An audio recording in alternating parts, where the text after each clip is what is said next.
E aí pessoas, bom, aqui é o Alexandre. Hoje eu volto a falar sobre a RX 6600M, uma placa que chegou há cerca de 2 meses no AliExpress, chamou muita atenção pelo preço que ela estava na época e mais ainda após os primeiros vídeos dela saírem na internet, porque ela tinha um desempenho muito bom, muito semelhante a um RX 6600, ficando ali no caso cerca de 3% em alguns jogos abaixo da 6600 original, e ela também tinha um consumo muito baixo, cerca de 100 watts. Então hoje acaba sendo uma das melhores placas considerando o desempenho pelo consumo. Agora, muita gente também ficava receosa. E por quê? Porque esse M é de mobile, como que a gente chama aqui no Brasil. É uma placa que era comercializada com o chip de laptop, chip de notebook. Claro que muitas pessoas se interessaram, mas não compraram por conta disso. Afinal, era uma gambiarra chinesa, era um Frankenstein. Infelizmente, para fazer uma análise fora da performance, uma análise interna desses produtos, e dos componentes que eles têm, é preciso ter um conhecimento técnico específico, algo que poucas pessoas têm no YouTube.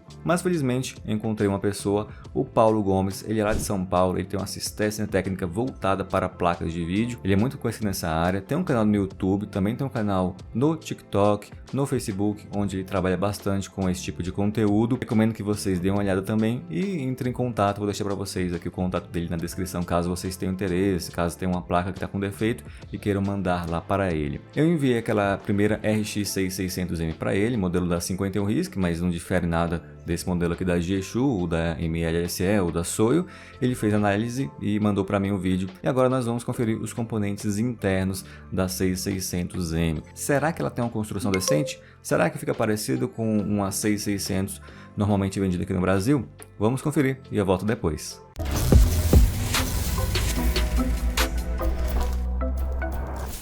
Fala pessoal, beleza? Do canal aí do Alexandre, tá? Ele me mandou a 51 RISC dele para fazer um review técnico comparativo, tá? Então a gente tá aqui com uma Pai Colo, que é original, modelo tradicional aí vendido aí, normalmente no mercado. E a gente tem aí a famosa 51 RISC aí que chegou detonando, né? A 6600M. Então, o que acontece? Ele me mandou e falou, Paulo, faz um review comparativo e vê se essa placa tem pontos negativos e positivos, se ela muda muito o projeto dela para uma tradicional. Falei, beleza, mandei. Aí ele mandou, chegou aqui, ela já está desmontada. Então eu não vou falar de ventilador, de dissipador, porque isso aí a galera já está falando. Vou falar mais da parte chata, a parte realmente eletrônica. Então, vamos lá. Meio de comparação, a gente está com essa Pai Colo aqui. Começando por, acredito eu, que a parte mais importante da placa, quando a gente vai falar do setor elétrico, que é a fase da GPU, né? Na Pai Colo, a gente tem 1, 2, 3, 4, 5. Essas 5 fases aqui alimenta o chip gráfico, tá? O GPU. Vamos ver na 51 RISC? 1, 2, 3, 4, 5. Então, em termos de fase de alimentação, são iguais. Tá batendo. Tá exatamente igual, tá? E, inclusive, eu baixei o datasheet daqui e da 51 RISC. Ambos têm 55 ampere. Então, até essa parte aí, tá ok. Tão similar, tá igual. Abaixo aqui a gente tem a tensão de SOC, tá? É uma tensão também pro chip. A gente tem aqui na Pai Colo, repete aqui na 51 RISC. Vamos falar um pouquinho dos capacitores antes de pular para o outro lado. Agora eu acho que eu já consigo falar até um ponto positivo para a 51 RISC. Porque enquanto a Pai Colo ela carrega capacitores de 820 UF, a 51 RISC ela já coloca um de 1200. Colocando uma observação, porque eu não sei se realmente esses capacitores eles fornecem 1200 UF, tá? Porque capacitores de 1200 UF eu só vi na linha ROF, tá? Placa de competição aí de overclock. Placa simples desse modelo aqui eu nunca vi, essa é a primeira vez. Então eu não sei se realmente esses 1200 UF são verdadeiros ou não. Mas o fato é que está escrito aqui que é 1200 UF e aqui está 820. Então essa é a diferença. Uma outra diferença é que na linha do SOC aqui a 51 RISC tem um capacitor a mais. Já a Pai Colo não tem. Fechou? Na linha do GPU. Agora vamos avançar mais um pouquinho. A gente tem a linha do VDDCI aqui e tem a linha da memória aqui, tá? Na 51 RISC. Já na Pai Colo elas ficam bem juntinho aqui. Então a linha da memória é essa, a VDDCI é essa. Embora alguns reviews falem que são duas linhas para a memória, tá errado, tá? Embora a VDDCI ela faz sim parte da memória, ela não é a tensão principal da memória. É porque ela gera 0,800 volts, tá? A memória é 1.3, a tensão principal da memória é 1.3. Então, aqui só tem uma tensão para a memória, tá? 51 RISC repete a mesma coisa, então é uma fase para a memória e uma fase para o VDDCI. Agora a gente já pode falar um ponto negativo para a 51 RISC comparando a PowerColo, porque a PowerColo ela manteve o projeto DR-MOS da fase de alimentação do GPU. A 51 RISC já mudou o projeto, eles já colocaram o MOSFET, tá? E a gente sabe que o MOSFET ele esquenta mais, ele é ineficiente comparado ao DR-MOS, não que seja extremamente ruim, mas como a gente está comparando, é bom salientar esse ponto aí negativo entre os dois modelos, tá? Então, na linha da memória e do VDDCI, 51 RISC tem MOSFET, PowerColo tem DR-MOS. Aqui a gente tem a linha de 5 volts, igual na PowerColo, 5 volts, então aqui está repetindo, tá? Aqui a gente tem outros 5 volts, então eles repetem aqui. Esses 5 volts aqui, ele utiliza o APL 117, a mesma coisa, mesmo componente, tá? Não falei também do PWM, então vamos voltar um pouquinho agora. O PWM aqui, eles repetiram, utilizaram o mesmo, que é o IR35217, tá? O PWM, esse componente aqui, ele controla a fase do GPU e a SOC, tá? Aqui é a mesma coisa, então, mesmo componente, se repetindo, tá?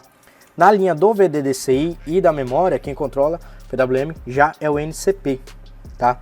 Aqui a gente tem o NCP 81022N e na linha da 51 RISC a gente tem o NCP 81022 normal, não tem o N, tá?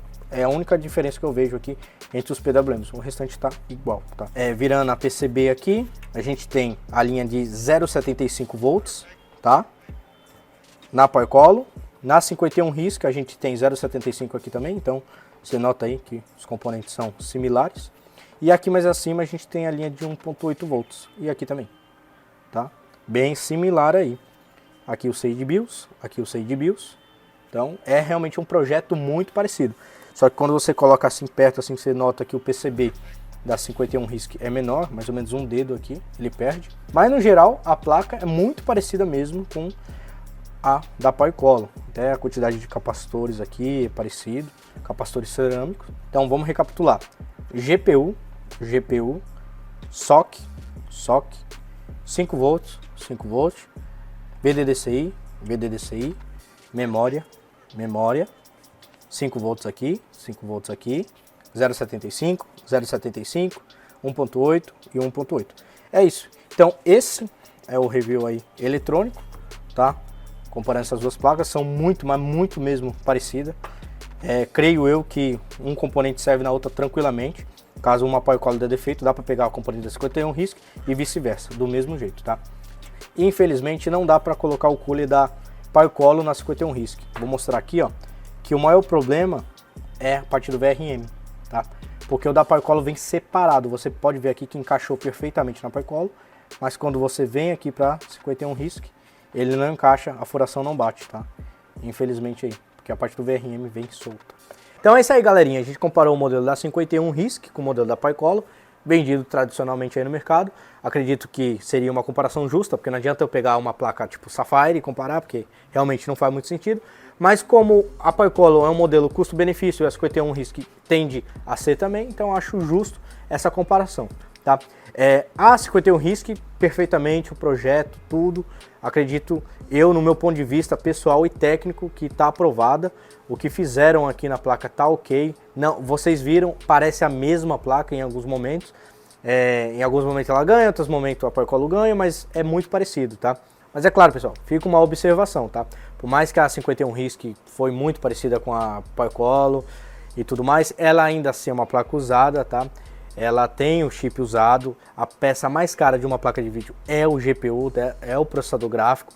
Então, assim, compre sabendo que, assim, é uma placa usada. Não adianta, é uma placa usada, por mais que as memórias são novas, o capacitor são novo, DR-MOS é novo, ela cumpre o projeto, ela entrega um FPS legal, você está comprando uma placa usada. Não existe essa de você comprar uma placa, entre aspas, nova com chip usado. É uma placa usada, tá? Então, assim, compre sabendo disso, que é uma placa usada, que ela pode não funcionar no tempo que uma placa nova, porque ela já tem um desgaste natural. Por mais que essa placa aqui seja, sei lá, era de um carro da Tesla que não foi usado, houve aquecimento aqui, tá? Para poder esse chip estar aqui, muito provavelmente tirou dos carros da Tesla e soldaram aqui. Mas as memórias, capacitores, PCB, tudo novo, tá? Então, é isso. em termo eletrônico, técnico, assim, do meu ponto de vista, está aprovado, é uma placa ok, assim como a Powercolor é uma placa ok. Só que eu sempre vou bater na tecla que deveria ter fusível na entrada auxiliar, na entrada PCI Express, só que como a gente vai brigar com isso, sendo que até as referências da AMD, da Nvidia não coloca, né? Querem mais vídeo desse tipo? Claro, vocês vão ter que perturbar o Alexandre. Alexandre, manda ele me mandar mais placa, pedir mais review, que aí a gente vem aí tirando as dúvidas. Se ficou mais dúvida nesse sentido aqui, que eu não falei alguma coisa, comentem aí também. E aí a gente de repente lança uma versão 2.0 desse tipo de conteúdo. E é isso. Obrigado, valeu, falou, até mais. E é isso aí, meu povo, essa foi a análise dos componentes internos da RX 6600M, feita pelo Paulo Gomes. Vocês viram que ele se focou mais nessa parte de VRM, memórias e afins, porque a parte externa já foi tratada essa semana mesmo em um vídeo aqui no canal. Inclusive, caso você não saiba, a RX 6600M passou por um update que infelizmente reduziu um pouco a qualidade do arrefecimento, do dissipador dela, então não está tão igual mais com a versão antiga. Mas isso vocês vão saber mais nesse vídeo que eu estou mencionando para vocês. Agora, em relação ali aos componentes, o que vocês acharam? Bem parecido com a placa da Powercolor, né? Agora, sobre a análise do Paulo, eu também queria colocar para vocês aqui um adicional, que é sobre várias placas do AliExpress vendidas como novas e que realmente, assim como a 6600M, tem a maioria dos componentes novos, só que o chip gráfico pode ser usado. E você vai ver muitos desses casos acontecendo com a marca Palladium, a marca que tem esse logotipo aqui de raio, que nem da nova 6600M. Muitos russos já estão falando sobre isso, vou deixar para vocês também um canal na descrição que fala sobre isso. E no caso, várias dessas placas, aquela 3070 branca, aquela 2060 super branca, embora possam ter sim componentes ali novos em relação a memórias, carcaça, dissipador, pode ser que chegue para você uma placa com chip gráfico usado. Aí depende também de quanto tempo foi usado, de qual uso que teve, isso é muito difícil saber, só que mesmo esses produtos que teoricamente são novos, não são exatamente novos, assim como o Paulo falou. Mas isso é algo também para ser tratado em outro vídeo. Vou tentar fazer um bate-papo com o Paulo, respondendo algumas perguntas sobre isso. Então, se você tem alguma pergunta sobre placas de mineração, placas do AliExpress, deixe nos comentários, que aí eu vou anotar, vou falar depois com o Paulo. E a gente vai saber, né, se vale a pena ou não pegar uma placa dessas com chip gráfico usado. Se for de mineração, quais os riscos que a mineração traz ao chip gráfico. Devo fazer um conteúdo, mas também devo aqui alertar vocês que a maioria dessas placas novas podem ter chip gráfico usado. Aí só aquelas placas mais caras mesmo, aquelas placas de marca mais conhecida que provavelmente são realmente novas 100%. Mas aí, em muitos casos, é mais fácil comprar do Brasil, que o preço está muito parecido. Espero que vocês tenham gostado do vídeo. Por enquanto é só. A gente se vê na próxima. Não se esqueça de deixar o like, se inscrever no canal. Vídeos úteis aqui ao lado. E, é claro, o canal do Paulo Gomes na descrição. E se quiser entrar em contato com ele também, tá o contato na descrição. Vou ficando por aqui. A gente se vê na próxima. Valeu, falou e tchau.